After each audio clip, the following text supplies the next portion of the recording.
하나님께서 오늘 우리들에게 허락하신 말씀은 구약성경 시편 4편 8절의 말씀입니다. 내가 평안히 눕고 자기도 하리니 나를 안전히 살게 하시는 이는 오직 여호와이시니이다. 아멘. 하나님께서 우리와 함께 하시며 말씀 주심을 감사드립니다. 아멘. 자, 우리 옆에 계신 분들과 인사 나누겠습니다. 반갑습니다. 인사해 주시죠. 네, 반갑습니다. 인사 나누겠습니다.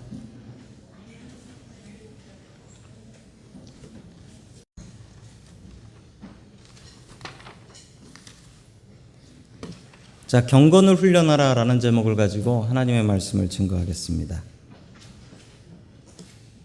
다윗은 참 유명한 사람입니다. 그래서 다윗이라는 이름, 데이빗이라는 이름도 미국 사람들 참 많이 갖고 있는 이름이기도 하죠. 다윗의 평가는 크게 나뉩니다. 다윗은 참 훌륭한 믿음의 사람이다 라는 평가를 대체적으로 받고 있지만, 또 한쪽에서는 다윗은 자기에게 충성을 맹세한 부하를 죽이고 아내를 빼앗은 가정 파괴범이다 라는 평가도 받고 있습니다. 죄 지은 사람들이 제일 좋아하는 사람이 다윗이라는 얘기를 들었습니다. 큰 죄를 지어도 용서하면 하나님께서 크게 쓰신다. 그래서 다윗을 좋아한다 라고 합니다. 다윗은 어떻게 그렇게 큰 죄를 지어놓고서도 하나님께 사랑을 받을 수 있었을까요? 그 비결은 무엇이었을까요? 그의 비결은 결론부터 말씀드리자면 그는 경건의 훈련이 되어 있었던 사람이었기 때문입니다. 다윗처럼 우리도 경건의 훈련 받고 하며 살아갈 수 있기를 주의 이름으로 간절히 축원합니다. 아멘. 첫 번째, 하나님께서 우리들에게 주시는 말씀은 나의 하나님을 의지하라. 나의, 거기에 따옴표 되어 있죠. 나의 하나님. 오늘 시는 다윗의 시라고 합니다. 다윗은 참 많은 시편을 썼죠. 그리고 다윗은 한 70 정도까지 살았습니다. 그래서 다윗의 인생 중에 언제쯤 쓴 것인가를 보아야만 다윗이 어떤 마음으로 시편을 썼는지를 알 수가 있죠. 자, 그 마음을 알기 위해서 우리 시편 4편 1절의 말씀을 같이 읽겠습니다. 시작. 다윗의 시 인도자를 따라 편하게 맞춘 노래. 나의 하나님, 내가 부르짖을 때 응답하여 주십시오. 내가 곤궁에 빠졌을 때 나를 막다른 골목에서 벗어나게 해 주십시오. 나에게 은혜를 베푸시고 나의 기도를 들어주십시오. 아멘. 다윗이 언제 썼는가를 정확히 알 수 없지만 다윗의 지금 상황은 이렇죠. 내가 곤궁에 빠졌고 내가 막다른 골목에 다다랐다. 이게 다윗의 상황이라는 것입니다. 자, 시편 4편은 시편 3편하고 쌍이라고 합니다. 시편 3편은 아침의 시편이라고 해요. 다윗이 도망다니면서 아침에 하나님 앞에 예배 드릴 때 자기가 지어서 불렀던 시편을 노래를 불렀습니다. 그러면서 예배를 드렸다라고 하고요. 시편 4편은 저녁의 시편이다라고 해서 저녁 때 잠자리에 이르기 전에 하나님 앞에 이 시편을 부르며 하나님께 예배드리고 잠에 들었다라고 합니다. 그렇다면 시편 3편을 보면 뭔가 열쇠가 있지 않을까요? 자, 시편 3편 1절의 말씀 같이 봅니다. 시작. 다윗이 그의 아들 압살롬을 피할 때 지으시 여호와여 나에게 적이 어찌 그리 많은지요 이러한 나를 치는 자가 많으니이다. 아멘. 여기 열쇠가 있네요. 다윗이 다 늙어서 다윗의 말년에 자기 아들 압살롬이 반란을 일으켜요. 반란을 일으켜서 아버지 죽이고 왕이 되겠다라고 하지요. 바로 그때 지은 시다라고 이야기를 합니다. 다윗은 도망자 생활을 여러 번 했습니다. 사울 왕에게 쫓기기도 했지요. 그러나 그때와 지금은 다릅니다. 뭐가 다르냐면 그땐 젊었고 지금은 늙었고, 그리고 그때 사울은 남이고 원수였지만 지금 압살롬은 내 자식입니다. 내 자식이 아버지를 죽이고 왕이 되겠다고 합니다. 내가 죽을 수도 없고 자식을 죽일 수도 없는 이 막다른 골목 같은 상황이다. 다윗의 상황이 지금 그런 것입니다. 반란을 일으키자 많은 사람들이 압살롬에게 충성을 맹세했습니다. 그리고 압살롬을 섬기고 압살롬에게 잘 보이기 위해서 서로 다윗을 죽이려고 했죠. 얼마 전까지 다윗에게 충성을 맹세했던 사람들이 등을 돌리고 빨리 다윗을 죽여서 압살롬에게 인정을 받아야 되겠다라고 생각했던 것입니다. 그래서 다윗은 이렇게 얘기합니다. 여호와여, 나의 대적이 어찌 그리 많은지요. 내가 이렇게 많은 사람들이 나를 배신할 줄 몰랐습니다. 그 얘기예요. 일어나서 나를 치는 자가 너무나 많습니다. 라고 고백하지요. 참 좋은 친구 사이였다가 갈라지는 경우가 너무 많이 있습니다. 또 돈 때문에 그런 경우는 너무나 흔합니다. 지금 여기 계신 분들 중에도 좋은 친구였는데 내가 그 친구는 믿었는데 그 친구 돈 때문에 갈라졌어. 그래서 참 마음 아팠어. 이런 경험 있는 분들 분명히 계실 거예요. 세상의 친구들은 갈라집니다. 분명히 그렇습니다. 중고등학교 때 그렇게 친했던 친구들 갈라집니다. 갈라지더라고요. 친구는 갈라집니다. 이런 일이 있었습니다. 작년에 미국에서 있었던 일인데요. 어떤 남자친구가 여자친구와 여행을 갔습니다. 아마 라스베가스에 간 것 같아요. 가서 여자친구하고 카지노에 갔습니다. 그랬더니 여자친구가 나는 카지노 가본 적도 없고 할 줄도 몰라 라고 하더라고요. 자, 그러자 남자친구가 그 슬롯 머신에다가 돈을 넣어주면서 그냥 이거 누르면 돼 라고 하면서 눌러봐. 돈 넣어주고 눌러봐 라고 했는데 눌렀더니 잭팟이 나서 10만 달러, 10만 불이 난 거예요. 근데 이게 카지노의 원칙이 있습니다. 제가 뭐 가라고 권해드리는 건 아닌데 카지노에서 돈을 넣은 사람하고 누른 사람하고 누가 돈 받아갈까요? 누른 사람이 받아간답니다. 누른 사람이. 아주 이 남자가 돈 받으러 가니까 아니 누른 여자가 받아가야 돼 라고 해서 누른 여자한테 돈을 주니까 좀 전까지 그렇게 옆에서 헤헤거리고 웃던 그 여자친구가 그냥 뒤도 안 돌아보고 도망가더래요. 그래서 전화해가지고 돈 내놔, 돈 나눠 먹자라고 하니까 경찰에 신고했대요. 협박했다고. 그래가지고 둘이 원수됐답니다. 기분 좋게 놀러 갔다가 원수돼서 나왔대요. 돈 앞에 친구도 무너지고 돈 앞에 배신하고 이런 경험과 상처 있는 분들 계실 겁니다. 그러나 우리에게 변함없고 배신하지 않는 친구가 있습니다. 바로 우리 하나님이십니다. 우리 예수님께서 우리 옆에 우리가 가장 힘든 상황에 우리 옆에서 기다리고 우리를 위로하십니다. 그런데 우리는 그분의 위로를 받으려고 하지 않고 오히려 나랑 얘기해 줄 친구를 찾고 사람들을 찾아다니게 됩니다. 그러지 마십시오. 내 옆에 계신 친구 되신 예수님을 느끼고 그 친구 되신 예수님과 대화하며 그분을 통해서 위로받기를 주의 이름으로 축원합니다. 아멘. 다윗은 이렇게 얘기합니다. 아까 시편 4편 1절에 보면 나의 의로우신 하나님, 의로우신 나의 하나님이라고 해요. 다윗은 늘 나의 하나님이라고 했습니다. 나의 하나님은 참 좋은 말입니다. 그래서 우리 한국 사람들은 기도할 때 오 나의 하나님이라고 기도를 하기도 하는데 이건 영어로 하면 아주 우스워져요. OMG가 돼버리는 거죠. 참 영어가 나쁜 언어입니다. 우리 신앙적으로. 왜냐하면 그 하나님의 이름을 망령되게 일컫지 말라고 하는데 뭐 하나님하고 예수님 들어가는 엉뚱한 말들이 너무나 많아요. 그런 말은 성도 여러분 사용하시면 안 됩니다. 그건 영어도 아니에요. 그건 사용하시면 안 되는 얘기예요. 나의 하나님을 의지합니다. 성경에는 여러 하나님이 나옵니다. 아브라함의 하나님, 이삭의 하나님, 야곱의 하나님. 그런데 여러분 아브라함, 이삭, 야곱 만나보셨어요? 못 만나보셨잖아요. 이분들은 만나볼 수도 없는 분들입니다.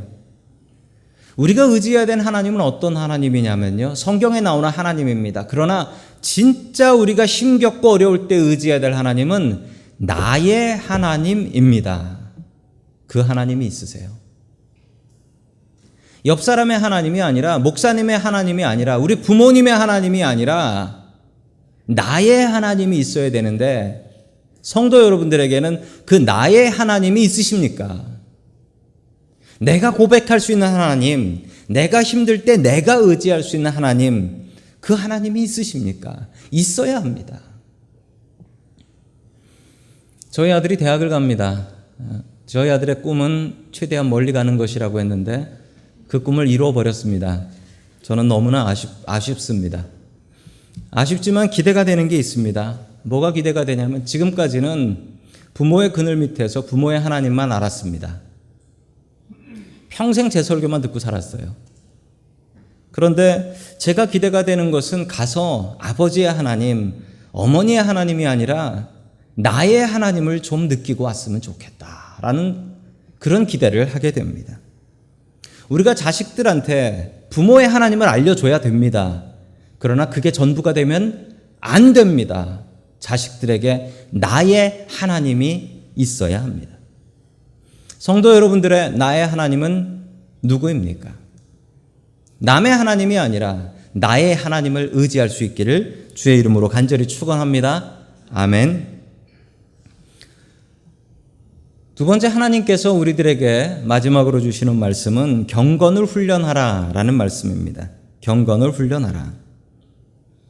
다윗은 도망 중에도 아침에 일어나면 시편 3편을 부르면서 일어나서 하나님 앞에 예배드렸고, 자기와 같이 도망 다니는 사람들과 함께 같이 예배를 드리고 그곳을 교회로 삼았습니다. 또한 저녁 때 간신히 숨을 수 있는 곳을 찾아서 숨게 되면 그곳에서 또 역시 도망했던 사람들과 함께 예배를 드리며 시편 4편을 하나님 앞에 불렀습니다. 어쩌면 이럴 수 있었을까요? 다윗이니까요? 아니요. 다윗은 믿음의 훈련, 경건의 훈련을 했던 사람이었기 때문에 그렇습니다. 진짜 힘들 때 무엇인가 할 수 있는 사람은 훈련받은 사람입니다. 제대로 훈련받아야지 훈련받은 대로 살 수 있어요. 제가 군대 갔을 때 저는 장교로 군대를 갔는데 다른 이유는 별로 없었고 장교가 좀 편하다라고 해서 갔습니다. 가봤더니 편하더라고요. 그런데 훈련소에서 훈련을 받는데 하나도 안 편했습니다. 사병들은 4주 훈련받고 나가는데 장교는 넉 달 훈련을 시키더라고요. 아니 그 연병장이라고 하잖아. 그 도는 거. 그거 계급별로 도는 바퀴수가 차이가 있더라고요. 그 장교는 더 많이 돌게 하더라고요. 더 길게 돌고. 제가 군대 생활했을 때 저희 옆에 그 군견반이라는 데가 있었습니다. 군대 계죠. 군견반이 있었는데 제가 한번 군견반에 가봤는데 아니 그 개들은요 폼을 잡고 있어요. 멋지게 폼을 딱 잡고 있고 이리 와 그래도 절대 오지 않고 그리고 꼬리도 절대 흔들지 않습니다. 개들은 훈련을 받았거든요. 아무한테나 꼬리 흔들지 않는 훈련을 받았습니다. 아무한테나 꼬리 흔들면 어떻게 됩니까? 붙잡혀 가서 보신탕 되는 거지. 그래서 그 개들은 아주 다르더라고요. 지난 2월에 한국 평창에서 이런 일이 있었습니다. 평창 올림픽에 그 마약 탐지견 하나를 육군에서 보냈는데 그 마약 탐지견 하나가 탈영을 해버렸습니다. 10시간 동안 탈영을 해가지고 그 인근에서 저 개를 잡았어요. 아주 착하게 순하고 생겼잖아요. 잡았는데 왜 잡혔나 했더니 여자친구를 찾아서 탈영을 했다. 사람이나 개나 똑같네요. 자, 그래서 우스갯소리로 저렇게 붙잡혀간 개가 영창을 가야 감옥을 가냐 안 가냐라는 얘기가 또 인터넷에서 논란이 된 적이 있었습니다. 참 착하게 생겼는데 저 개가 왜 그랬을까요? 훈련이 덜 돼서 그렇습니다. 훈련이 제대로 되면 절대 저런 일을 하지 않아요. 절대.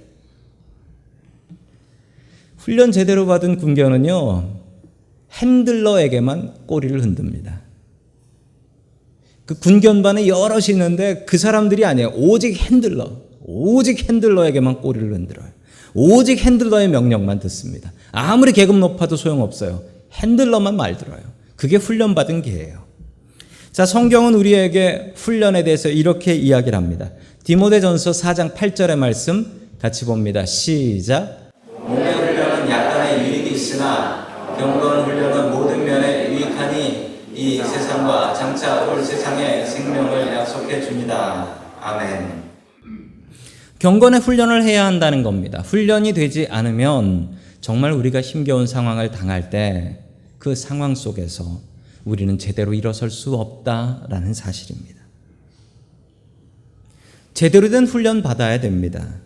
2차 세계대전 중에 이런 일이 있었습니다. 2차 세계대전 중에 전쟁 중에 전사한 군인들의 총을 회수해서 그 총을 분석해 봤는데 총을 분석해 보니까 15%의 총만 발사가 되었고 발사한 흔적이 있고 나머지 85%의 총은 한 번도 쏘지 않은 새 총이더랍니다. 그때 알았습니다. 사람들이 총 쏘는 법은 알았지만 총 쏘는 훈련이 되지 않았던 거예요. 심지어 거기 군인 중엔 이런 군인도 있었답니다. 내가 총을 쏴서 누군가 맞아서 죽으면 어떡해요? 라는 죄책감에 시달리는 군인들도 그렇게 많았대요. 그래서 그 다음에 한국전쟁하고 베트남 전쟁 때는 이 총을 쏘는 법을 알려주는 게 아니라 총을 쏘는 훈련을 했답니다. 그냥 생각할 것 없이 총을 쏴라. 총 쏘는 법을 몰라서 못 쐈던 게 아닙니다. 훈련이 안 돼 있어서 못 쐈던 거예요. 우리도 마찬가지입니다. 힘들 때 기도해야 된다는 것 모르시는 분 계세요? 근데 힘들 때 기도를 못 합니다. 왜 못 하냐고요? 훈련이 안 돼서. 다윗은 훈련이 참 잘 돼 있었습니다. 그의 경건의 훈련은 무엇이었을까요? 오늘 시편 4편에 그의 경건의 훈련이 어떤 것이었는지 잘 나타나 있습니다. 그의 경건의 훈련은 첫 번째, 하나님만 의지하는 것이었습니다. 자, 시편 4편 2절의 말씀 우리 같이 봅니다. 시작. 너희 높은 자들아, 언제까지 내 영광을 욕되게 하려느냐? 언제까지 헛된 일을 좋아하며 거짓 신을 섬기겠느냐? 셀라. 자, 셀라는 뭘까요? 셀라는 히브리 말로 멈춰서 들어라 라는 뜻이에요. 멈춰서 들어라. 이 아멘하고 똑같습니다. 시편에 나오는 그냥 아멘이다 생각하시면 되는데 이게 시편하고 하박국에 나오는 아멘입니다. 멈춰서 들어라. 우상 숭배를 하지 말라는 것입니다. 거짓된 헛된 신을 섬기지 말라. 다른 것을 의지하지 말라는 것이죠. 우리는 종종 인간의 방법을 택하려고 합니다. 사람의 방법으로 이렇게 하면 문제가 해결될 거다라고 생각을 합니다. 특별히 어려운 일을 당하면 누구한테 도움을 청해야 되나라는 생각을 하게 되죠. 그러나 인간의 방법을 택하기 전에 우리는 하나님의 방법을 먼저 택하고 의지해야 합니다. 다윗은 자기를 억울하게 쫓아다니고 죽이려고 했던 사울을 2번이나 죽일 기회가 있었습니다. 2번이나. 그러나 그는 2번 잡았던 기회를 모두 다 날려버리고 사람의 방법을 택하지 않았습니다. 그리고 오직 하나님의 방법을 택했던 것을 우리는 알고 있습니다. 억울하고 분해도 사람의 방법을 택하지 마십시오. 다윗처럼 그의 인생을 통해 보여주었던 것처럼 하나님만 의지할 수 있기를 주의 이름으로 간절히 축원합니다. 아멘. 두 번째는 기도하는 것입니다. 두 번째는 기도하는 것입니다. 다윗은 이렇게 이야기합니다. 우리 3절의 말씀을 같이 봅니다. 시작. 주님께서는 주님께 헌신하는 사람을 각별히 돌보심을 기억하여라. 주님께서는 내가 부르짖을 때 들어주신다. 아멘. 부르짖을 때 들어주신다라고 이야기를 합니다. 그런데 시편 3편에는 뭐라고 나오는지 아십니까? 사람들이 얘기하기를 하나님이 안 계셔서 내 기도는 들어주지 않을 것이다 라고 이야기를 합니다. 하나님 나 어떡합니까? 이렇게 기도를 해요. 아침에 일어나서 그 고통 중에 일어났지만 하루 종일 도망다니다가 저녁 때 기도할 땐 이렇게 기도하는 거예요. 하나님께 부르짖을 때 들어주신다. 오늘 하루도 도망다니며 살 수 있었다라는 것을 주님 앞에 감사하고 있는 것입니다. 우리는 하나님 앞에 기도해야 된다는 사실을 너무나 잘 압니다. 그러나 기도를 훈련하지 않으면 정말 힘들 때는 기도하지 못합니다. 정말 힘들 때는.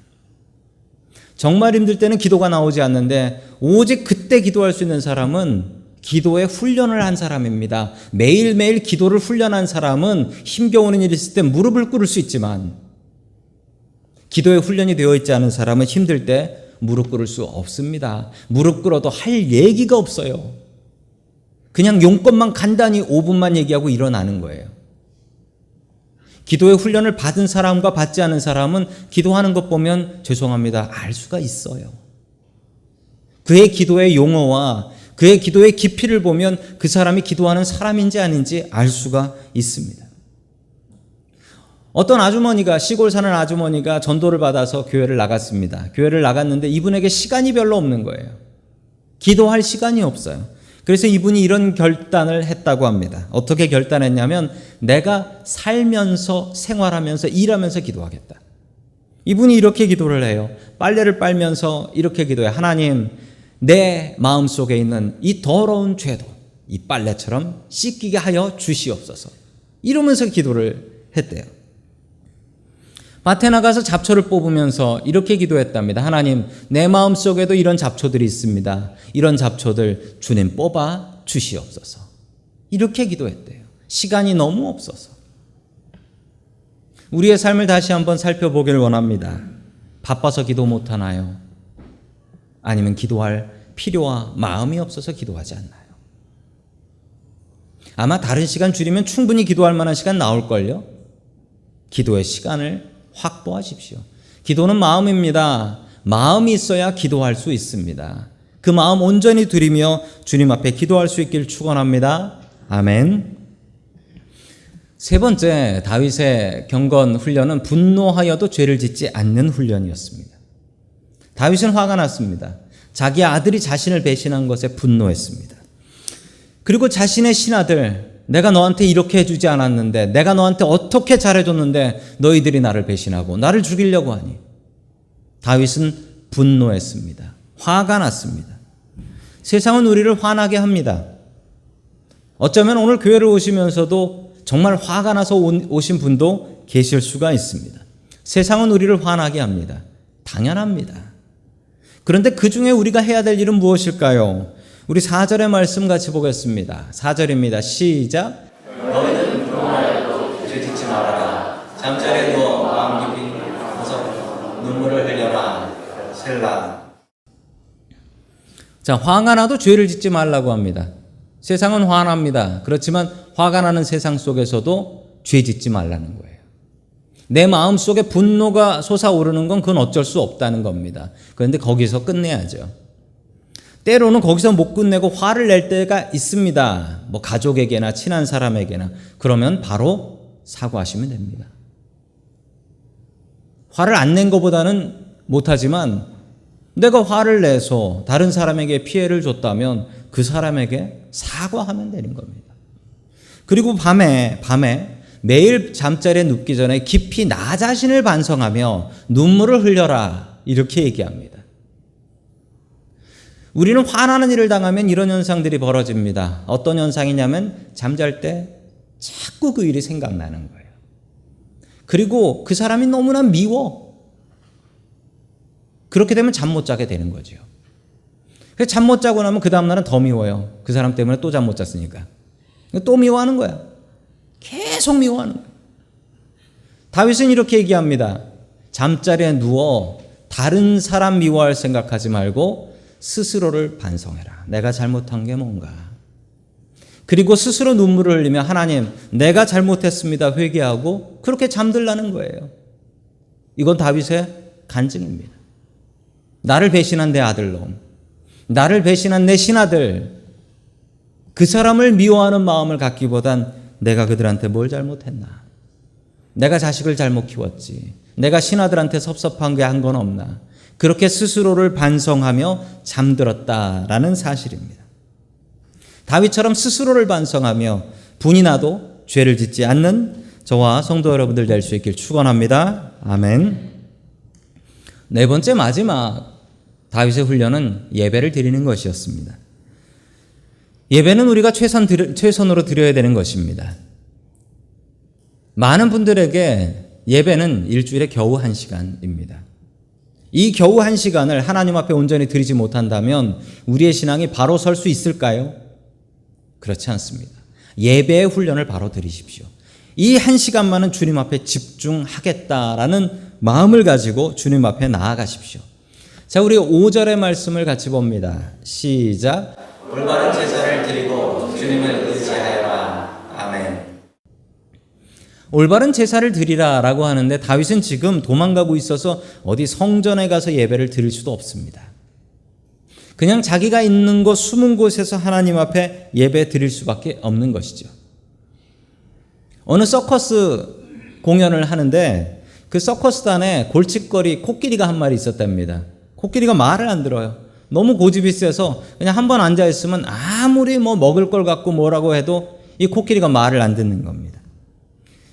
이 서커스 쇼를 보러 오신 많은 분들이 있었는데 서커스 단장이 이렇게 제안을 했습니다. 지금 여기 코끼리가 앉았는데 말을 안 듣습니다. 이 중에 이 코끼리를 일어서게 할 수 있는 분이 있으면 100불을 드리겠습니다. 그랬더니 내가 해보겠다라고 해서 힘센 사람이 와가지고 들어보려고도 하고 협박도 해보고 위협도 해보고 일어나라고 하고 때려도 봐도 코끼리는 뭐 꼼짝을 하지 않았습니다.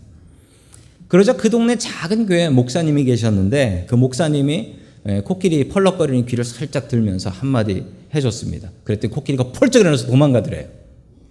사람들이 놀래가지고 아니 목사님 도대체 코끼리한테 무슨 얘기를 한 겁니까?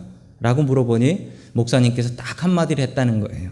무슨 얘기냐면 야 코끼리야 너 나랑 교회 개척할래? 라고 했더니 도망가 버렸대요. 교회 개척하는 게 작은 교회 섬기는 게 이렇게 어렵습니다. 우리는 교회를 개척해야 됩니다. 어떻게 개척해야 되냐면 우리의 가정의 교회를 개척해야 됩니다. 우리 은혜장로교에 나와야 됩니다. 주일마다 나와야 됩니다. 그런데 또 하나의 교회를 섬겨야 되는데 그 교회는 성도 여러분들의 교회입니다. 여러분들의 가정에 세우는 믿음의 교회입니다. 그 교회는 무조건 개척하셔야 됩니다. 두 교회를 섬겨야 됩니다. 우리 교회와 또한 우리 가정에 있는 교회입니다. 한 교회는 무조건 개척하셔야 돼요. 내 가정과 우리가 모이는 곳에 있는 교회.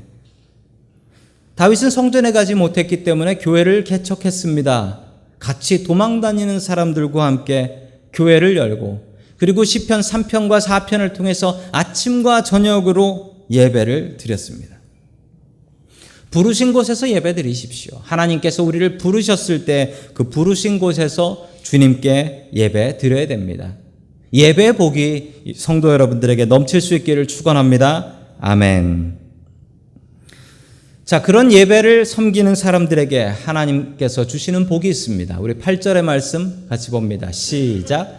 내가 편히 눕거나 잠드는 것도 주님께서 나를 가만히 쉬게 하여 주시기 때문입니다.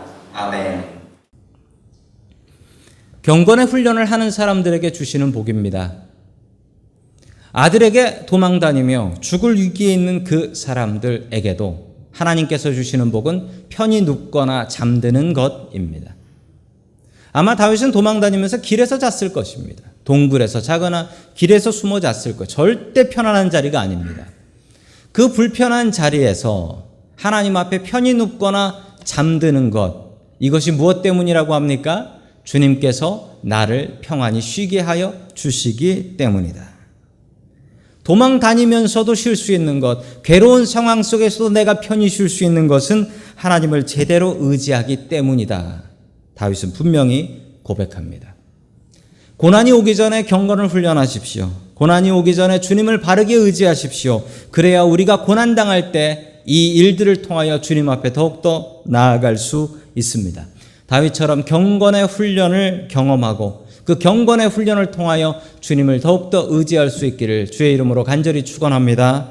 아멘.